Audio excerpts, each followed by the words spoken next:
out only.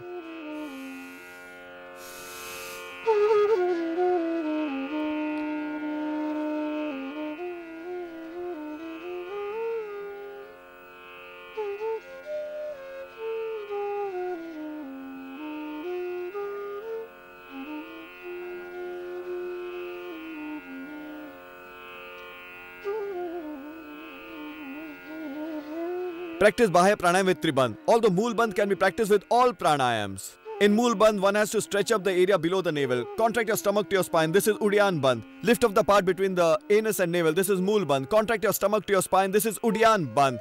Lower your chin to touch the throat pit. Jalandhar Bandh. So practice Bahya Pranayam with Tribandh. Exhale your breath and keep it out only. It's important. After practicing Kapalabhati, practice Bahya Pranayam. Kapalabhati energizes our Mooladhara Chakra, which may subside all our sex-related ailments. But it's the Bahya Pranayam which is responsible for enhancing, transforming and spreading the energy throughout our body. You achieve a high level of consciousness. Kundalini power becomes very active. Everything else becomes normal. So practice Bahya Pranayam.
So after practicing Bahya Pranayam for 3 to 5 minutes, practice Anulom Vilom also.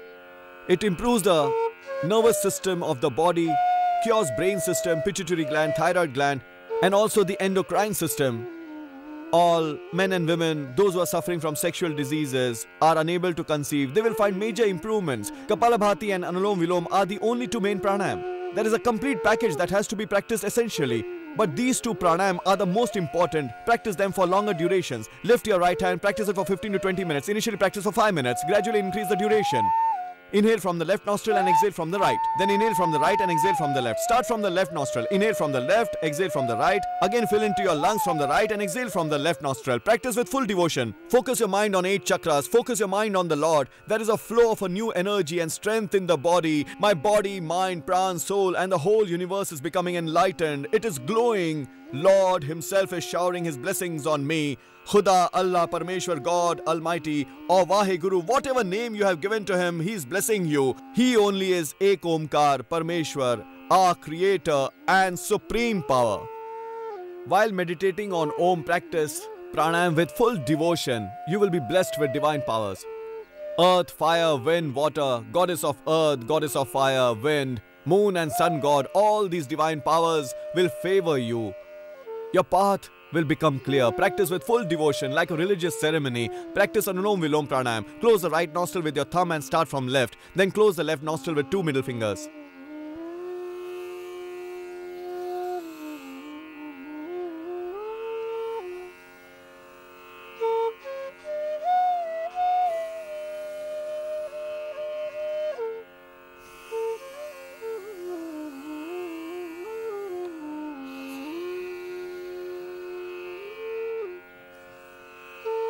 Breathe into your lungs and not into the stomach.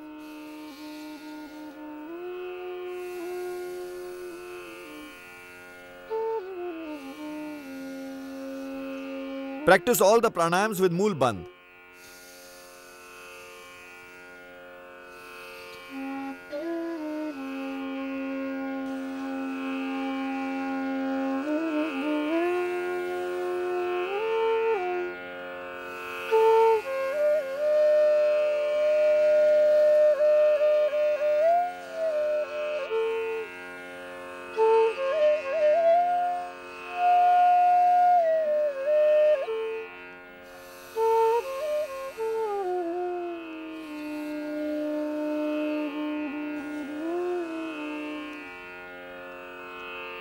Practice like this with ease, with full devotion and full determination. You must practice this pranayam.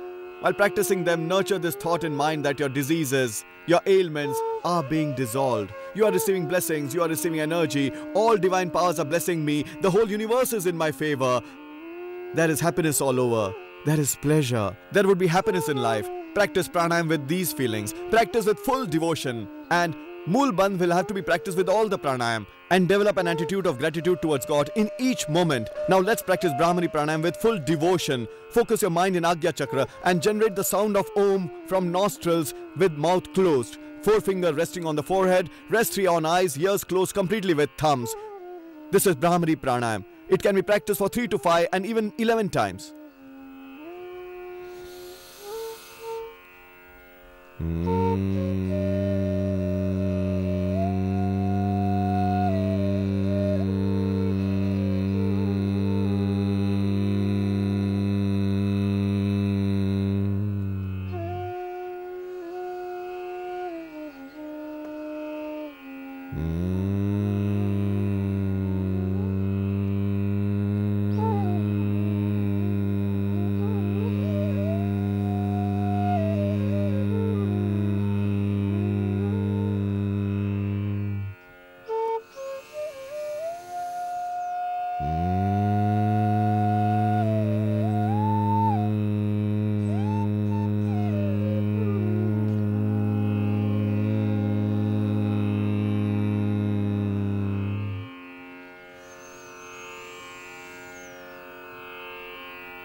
Now let's practice Udgit Pranayam. While inhaling deeply, chant the sacred word Om. Hands in Dhyan Mudra and practice with full devotion.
Now raise both your hands and rub your palms together and place your energized warm hands on your eyes and slowly open them.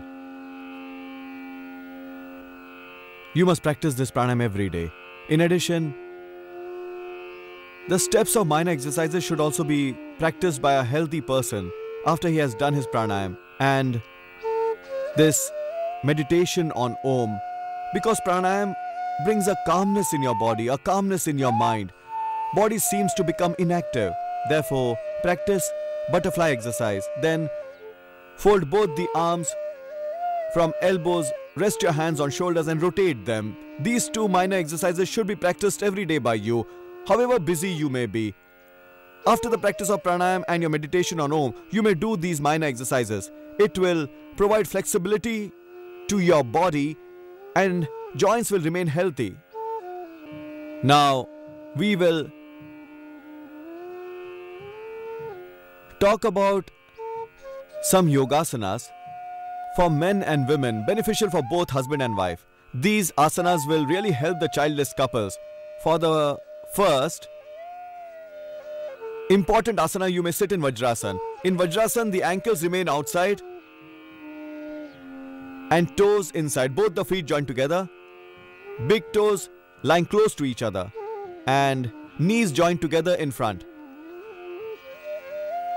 Fists closed with thumbs inside. Rest them on either sides of the navel. While breathing out, bend forward. This is the posture of Mandukasana. In case you have pain in the lower back, don't bend forward. Mandukasana. Practice while breathing out. It is especially effective in all sex-related ailments. Bend forward while breathing out.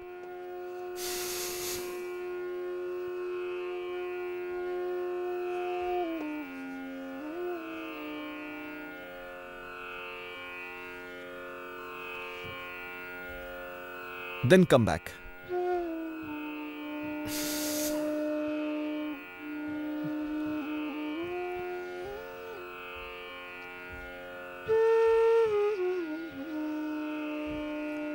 Although stomach-related ailments and problems of diabetes also subside with this, but it is specially effective in case of sexual disorders. Now, second pose of Mandukasana, place your left palm on your navel and right palm over that. While breathing out, bend forward.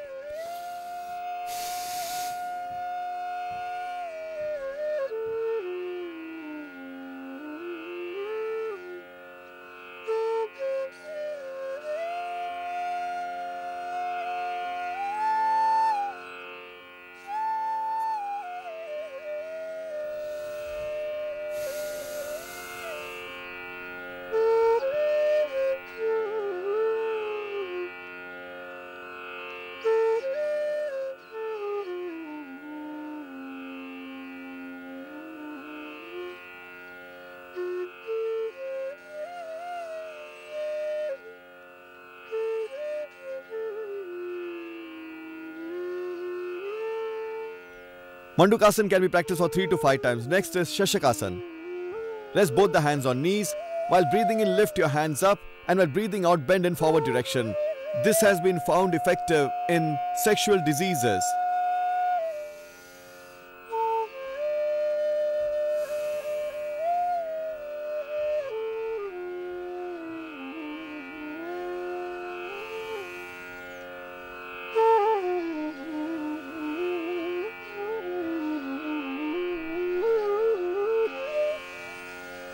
Then bring both the hands down from sides.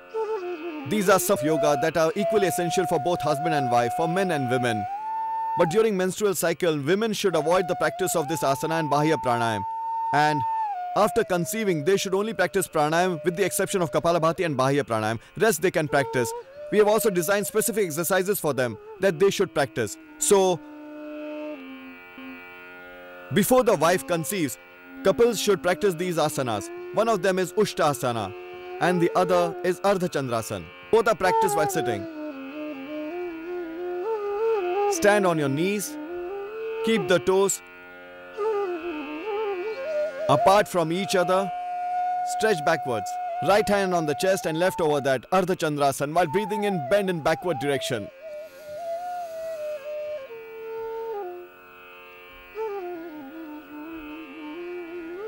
And while breathing out, come back to the same position.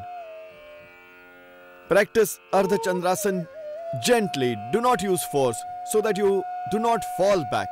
Now, Ushtasana. Toes should be touching the ground like this, and while breathing in, bend backward. One by one, rest your hands on the ankles. Then try to look behind while chest is being stretched outward. This is Ushtasana. Effective for thyroid gland and all sex-related ailments. Both are equally beneficial.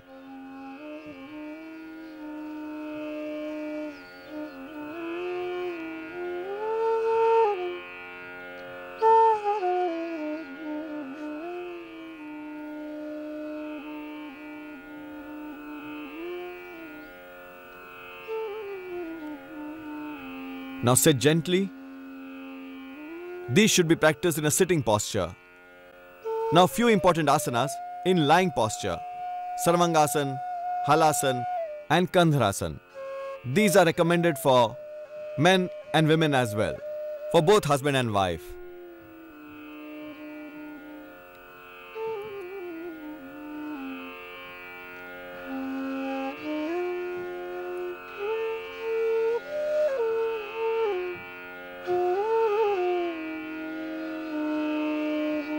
Sarvangasana. During periods, women should avoid doing this. Few precautions are essential. We have already told you this. In case of high BP, avoid Sarvangasana. In case of cervical spondylitis pain, avoid Sarvangasana. Pranayam only will be beneficial. If you are fully fit, then practice these asanas like this. Lift both your legs together, palms on the ground. Bend your legs behind like this. As you lift your waist, rest your hands below your waist.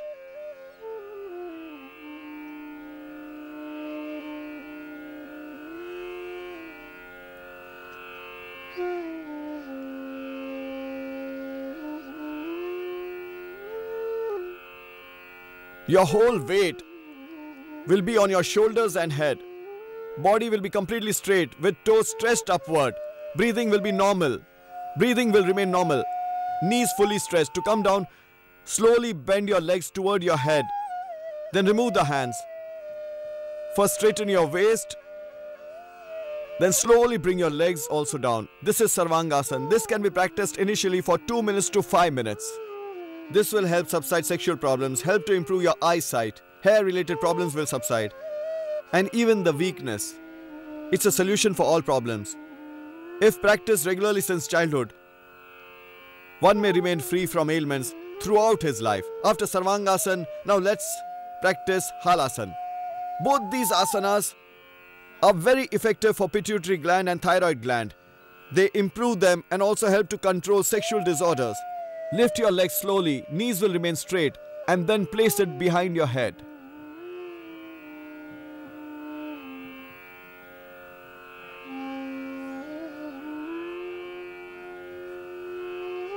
Slowly bring them back. Knees will remain straight. Rest them down slowly. This asana can be practiced for 2 minutes. Now one more important asana that can be practiced by men and women as well. Gandharasana. It is specifically effective in subsiding sex-related ailments. All the problems of women related to uterus show signs of improvement. While breathing in, lift your body from the waist. Ankles resting on the ground, so are the shoulders.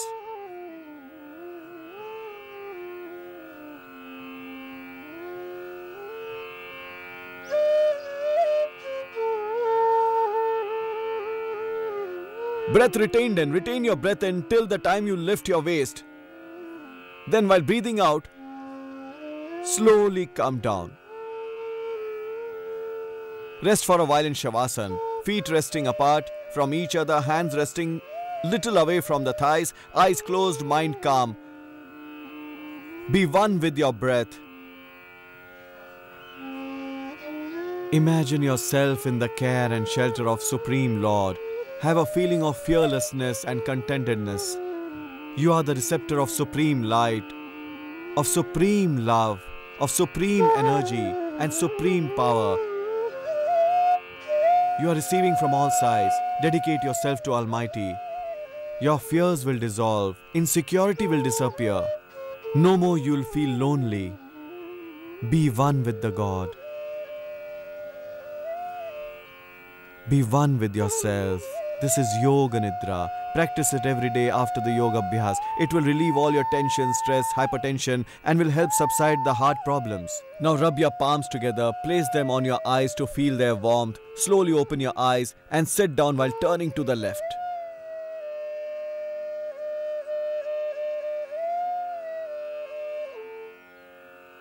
Just practice so much of Yoga Abhyas. The solution that I told you, you must absorb them. You will get rid of ailments. And if you know a couple in your neighborhood or a family who has this problem, then you must inspire them to practice yoga so they can live a happy life. Introduce them to this ancient tradition of yoga and Ayurveda profounded by saints. Maybe because of you, happiness returns to their life once again. Come, let us join hands to build a world where there are no sick people. No one is sad. No one is deprived. Everyone is practicing yoga, taking to Ayurveda by becoming one with nature. Fill his or her life with joy. So, let us come together and build such a world where everyone is healthy from all the angles. No one ever falls sick. Let's contribute towards a healthy world, happy world, disease-free world, a prosperous world, and a developed world, and a spiritual world. And we have to build such a world with our own determination. So wake up, practice yoga, and motivate others as well. This only is the goal and effort behind the mission of Patanjali Yog Peeth. Let's together spread this message and culture of saints all over the world.